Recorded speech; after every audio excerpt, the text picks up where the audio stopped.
The cameras were already rolling when the silence cracked.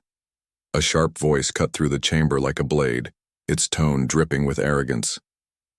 "Tell us, if you even can, what morality means to a man like you." The words hung in the air, heavy, venomous, meant to humiliate. Heads turned, the crowd leaned forward, and for a moment the very walls of the hall seemed to tremble. This was not the measured rhythm of politics as usual. This was an ambush staged in the heart of a nation's conscience. The setting itself looked like a theater of destiny. Chandeliers cast long shadows across polished wood. The flags behind the podiums stirred faintly in the draft. And every face in the gallery bore the same tight expression of anticipation. On one side, the villain, smug, certain of his dominance, reveling in the sound of his own challenge. On the other, the hero, steady, patient, carrying the weight of history and dignity in his silence. He did not flinch, he did not retreat. Instead, he raised his eyes slowly, letting the tension stretch until the room quivered with expectation. Reporters scribbled furiously, cameras zoomed closer, and murmurs spread like wildfire. Everyone sensed that this was no ordinary exchange. It was the collision of two worlds. The villain believed that identity could be mocked, that ancestry could be weaponized, that faith itself could be twisted into a test of belonging. Yet the hero's calm presence radiated something deeper, an unspoken certainty that truth did not need volume to have power.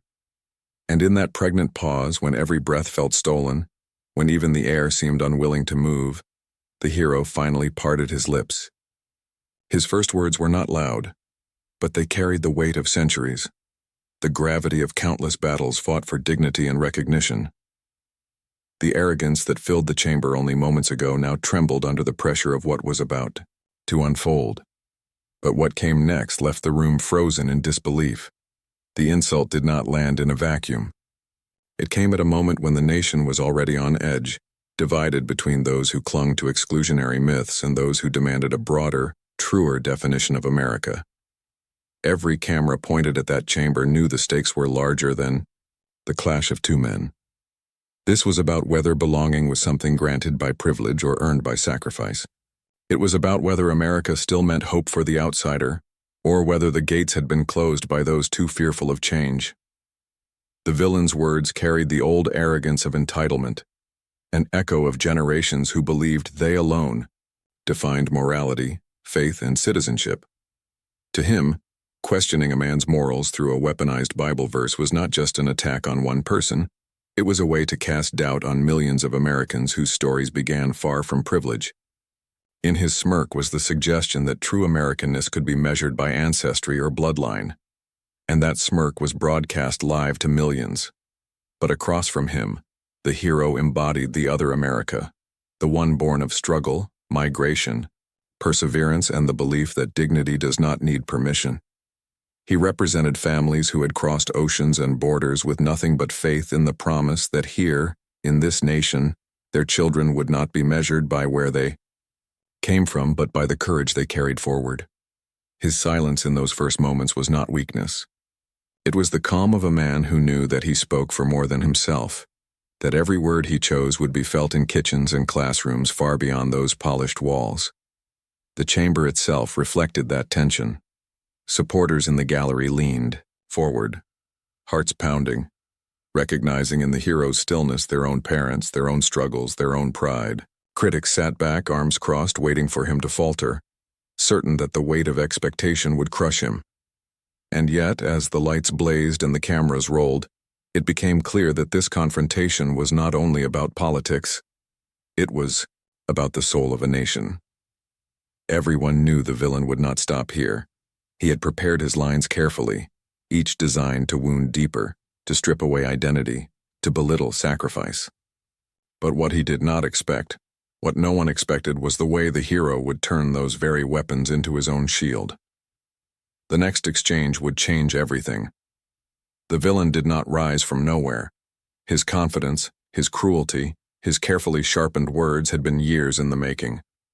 He had built his career on the power of spectacle, mastering the art of turning dignity into a punchline and conviction into a target. For him, Politics was not about service, but domination, not about unity, but conquest. He relished the role of the antagonist, the man unafraid to sneer at those who had worked twice as hard for half as much. And every smirk, every pause, every insult he delivered on that stage was calculated to remind America of his supposed superiority. His supporters loved it. To them, his arrogance was proof of strength. They admired the way he cut down his opponents, the way he weaponized scripture, tradition, and patriotism into tools of exclusion. He wrapped himself in the flag, not as a symbol of shared identity, but as a weapon against anyone who dared to claim a place under its colors. For years he had framed the immigrant as suspect, the outsider as unworthy, the different as dangerous. And now, standing in that chamber, he believed he could humiliate a man whose very existence disproved his worldview. But beneath the bravado was a history riddled with contradictions. He spoke of morality while scandals shadowed his name. He invoked faith while using it to justify cruelty. He promised strength while thriving on division. The more one looked, the clearer it became that his power was not born of truth but of theater. He needed enemies to survive, villains of his own invention to keep the spotlight fixed on him. And when none appeared, he created them, scapegoats fashioned from communities too often silenced. This was his pattern: tear down, belittle, provoke.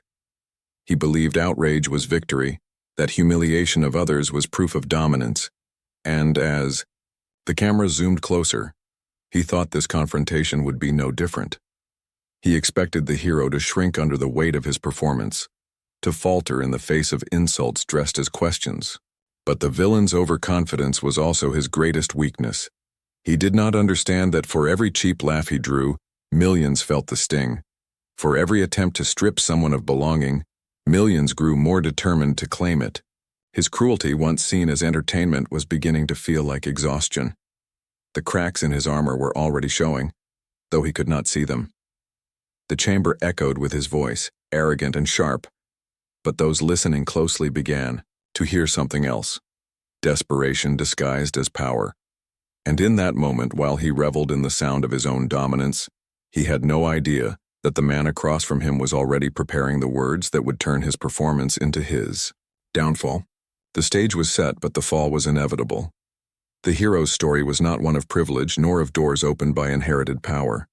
His story began in modest rooms, where the sound of sacrifice echoed louder than comfort, where dreams were carried, not by wealth but by will.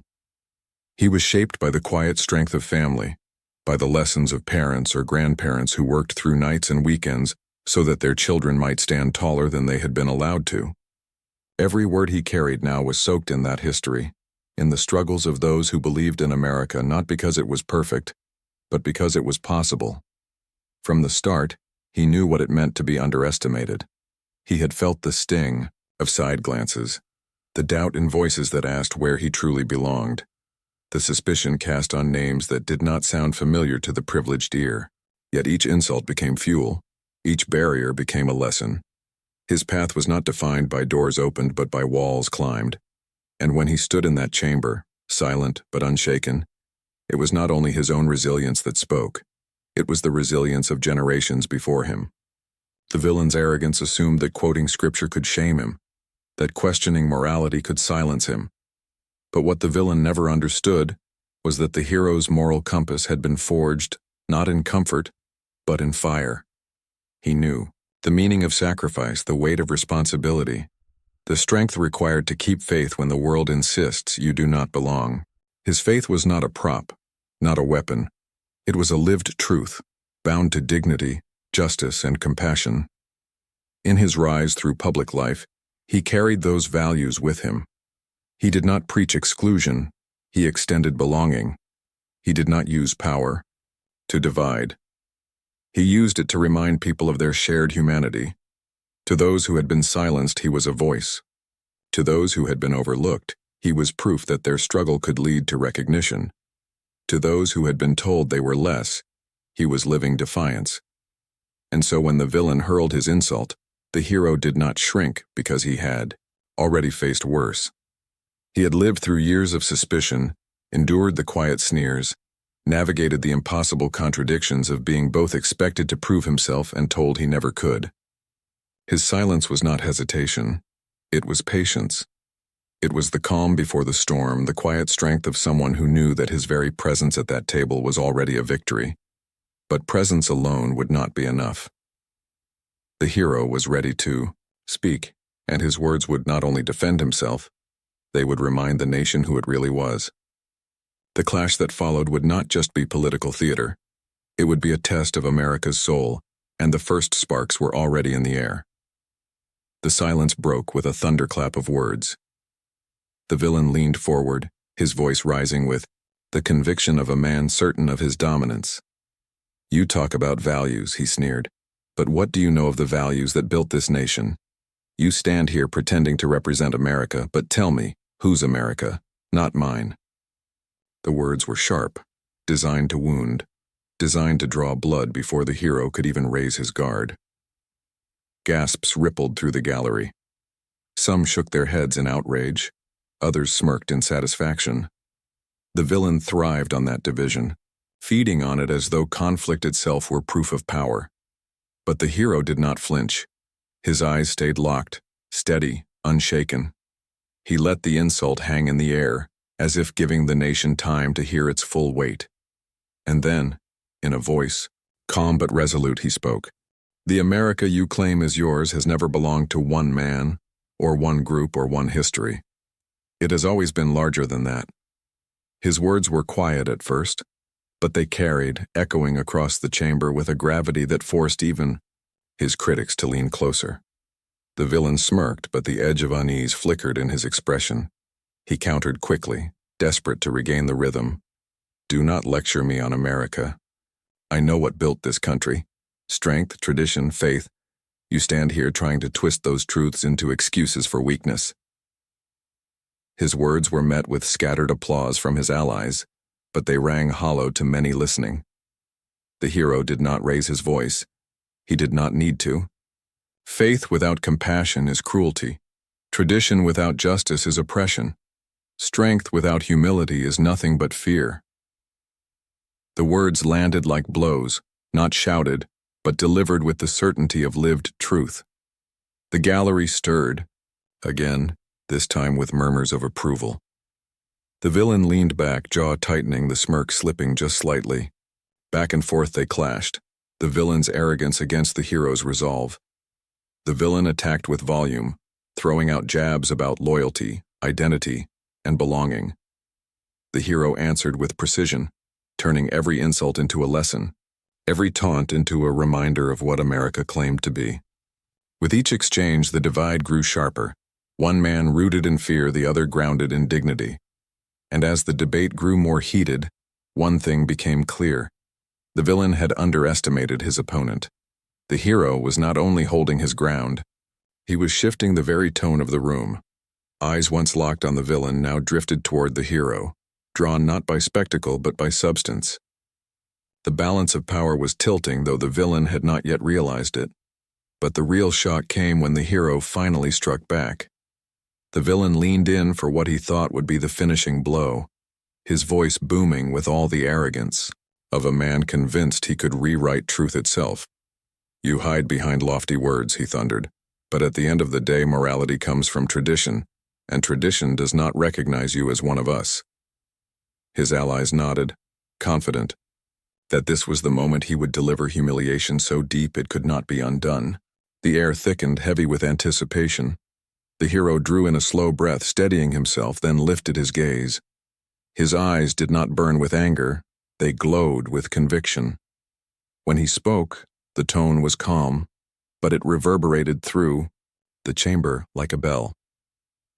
"You speak of tradition as though it belongs to you, but the America I know, the America my family believed in, was not built by exclusion. It was built by the hands of immigrants, the voices of dreamers, the sweat of those who believed tomorrow could be better than today. That is tradition. That is faith. That is America." The room stirred. Reporters paused mid-sentence, pens hovering. A low murmur ran through the gallery. The villain forced a smile, trying to mask the unease tightening in his jaw. The hero, continued, his voice growing firmer with every word. You invoke scripture to divide, yet I was taught that faith is not a weapon. It is a light. And when I open that book, I do not see verses telling me to cast out my neighbor. I see words commanding me to love them. I do not see permission to strip dignity from others. I see a call to defend it. That is the morality I live by, and it is stronger than your mockery. The chamber erupted. Applause broke out from one corner, spreading like wildfire until the villain's words of arrogance were drowned by cheers of affirmation. For the first time, he shifted uncomfortably, his practiced smirk faltering under the weight of something he had not expected. Resistance that inspired rather than cowered. But the hero was not finished. He leaned forward slightly, his voice dropping into a steady cadence that carried an almost prophetic weight. You question whether I belong. You question whether families like mine belong. Let me tell you this. We belong because we built this country too. Every bridge laid, every crop harvested, every classroom where a child of immigrants studies harder than anyone believed possible. That is our fingerprint on this nation. We do not need your permission. America is ours because we have given ourselves to it. Gasps. Applause. Even some who had entered the chamber skeptical now leaned forward, captivated, compelled. The villain tried to interject, but the moment was gone, ripped from his control. His arrogance had set the stage, but the hero had claimed it. And then came the line that froze the nation. The hero raised a hand, silencing the noise, and spoke with quiet thunder. You ask what morality means to me? It means that no man, no matter how loud, can erase the truth of who we are. It means that dignity cannot be voted away, mocked away, or shouted away. It means that America is not yours to give. It already belongs to all of us. The chamber exploded. Reporters dropped their pens. Cameras flashed. The gallery leapt to its feet. Hashtags began flooding social media within seconds. Hashtag we belong. Hashtag America for all. The villain sat back, shaken, for the first time robbed of words. The hero had not just defended himself, he had redefined the battlefield. And, as the cheers thundered through the hall, the villain's smirk finally collapsed into silence. The room was on fire, but the true turning point was still to come. The fallout was immediate and relentless. Within minutes, the clip exploded across every platform. Hashtags surged like wildfire. Stand with her and Truth in the Room climbing to the top of trending lists. Commentators replayed the exchange in slow motion, dissecting every word, every pause, every visible crack in the villain's armor. Anchors on late-night television opened their monologues with the clip, some unable to suppress laughter as they described how a single sentence had turned the chamber into a stage where arrogance met its undoing. On TikTok, young immigrants stitched the clip into videos of their own families. Mothers whispering with pride, fathers smiling through tears, children raising fists of defiance. Twitter feeds filled with side-by-side images. The villain's face twisted in disbelief against the hero's calm, unwavering gaze. The contrast was too stark to ignore. Too symbolic to brush aside. Memes mocked the villain's downfall, but the hero's words carried weight heavier than any joke. They were elevated into something closer to scripture. Celebrities added their voices. An Oscar-winning actress called the moment a reminder that courage is contagious. A best-selling author tweeted, "This is why representation matters." Even athletes, from soccer stars to NBA champions, echoed the message, framing the moment as proof that strength could be dignified, not loud.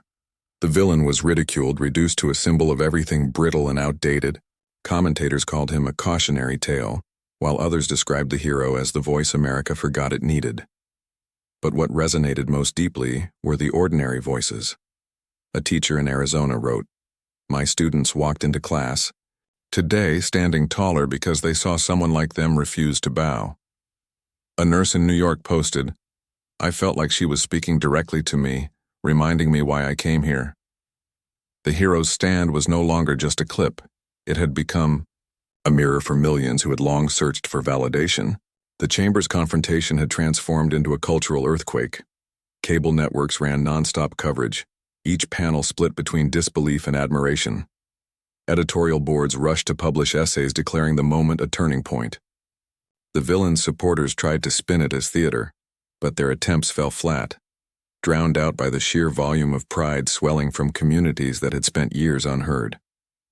The hero had not only dismantled an opponent but ignited something larger, something living. The energy was palpable, the shift undeniable. But the legacy of this moment was larger than the headlines. What unfolded in the weeks that followed revealed that this was not a fleeting viral moment. It was a spark that continued to burn, reshaping conversations across the nation. College campuses hosted forums replaying the clip before launching into discussions about justice, belonging, and the meaning of courage in public life. High school debate teams used it as a case study in moral clarity, showing how dignity could cut sharper than cruelty. Even boardrooms quietly took note, realizing that the world was shifting, that silence in the face of arrogance was no longer acceptable. The villain, once untouchable, found himself shadowed by the weight of his own unraveling. Invitations dried up, allies whispered doubts, and his speeches drew more ridicule than respect. He had become the embodiment of a crumbling old order, a reminder of how quickly dominance could decay when confronted with truth. Yet in the quiet corners of his decline, he could not escape the reality that he had been bested not by volume or power, but by calm conviction that struck deeper than any insult could. Meanwhile, the hero's image was transformed into something enduring. Murals began to appear on city walls, her likeness painted in bold colors with captions like "Strength in Silence" and "Truth Holds Power." Activists carried her words into rallies, chants echoing lines from that fateful confrontation. She became a symbol far beyond herself, her courage no longer confined to that chamber but absorbed into the language of movements that had waited for a voice to crystallize their struggle. But it was not only activists or students who felt the shift. Families at dinner tables, workers on factory floors, and communities gathering in small churches and mosques found themselves repeating her words, drawing strength from them as if they belonged to everyone. Her defiance became collective. Her stand became communal. This was the true legacy, proof that sometimes a single moment could bend the atmosphere of a nation, creating space for people to believe in themselves again. The clip had started as a clash between two figures, but it lived on as something more profound. It became a marker in time, a story parents told their children, a reminder that dignity could stand unshaken even under the harshest spotlight. And as the noise of pundits and headlines began to fade, what endured was not the spectacle, but the seed it had planted, a seed of courage, defiance, and the belief that truth, spoken fearlessly, could change the course of history. In the end, history would not remember the noise of the chamber nor the fury of the insults that were hurled that day. What it remembered was the silence that refused to be broken, the calm voice that cut through arrogance like glass, and the moment a single act of courage ignited something far larger than itself. Generations to come would look back at that exchange not as just another headline in the endless stream of political theater, but as a turning point in how society measured strength. For too long, strength had been confused with dominance, with the ability to shout louder, to mock more brutally, to command fear. But here was proof that real strength lived elsewhere. It lived in the steadiness of a voice that would not tremble, in the refusal to bow even when cornered, and in the courage to hold truth like a shield against humiliation. That redefinition echoed long after the cameras stopped rolling, reshaping how people thought about power, leadership, and respect. The villain's downfall became a cautionary tale, a reminder that cruelty is not invincible, that arrogance has an expiration date, and that those who rise on intimidation inevitably fall to the weight of their own emptiness. His name, once commanding headlines, drifted toward the margins, recalled only as a symbol of how quickly public adoration can sour when the mask of power slips. The hero, however, endured not as an idol, but as a mirror. She reminded people that they too had voices worth raising, that they could stand tall even when outnumbered, and that dignity was not a luxury, but a weapon available to anyone willing to wield it. Her legacy was not perfection, it was possibility. She showed a fractured nation that courage did not belong only to the powerful, but to anyone who dared to step into the light. And so the story settled into history, not as a tale of politics, not as a viral clip, but as a legend carried by word of mouth, whispered in moments of doubt, invoked in moments of resistance. It was the kind of story that did not fade with the news cycle but grew stronger with retelling, each time a little more universal, each time a little more human. Because in the end, what mattered was not who won the chamber that day, but who won the future. And the future, it seemed, belonged to courage.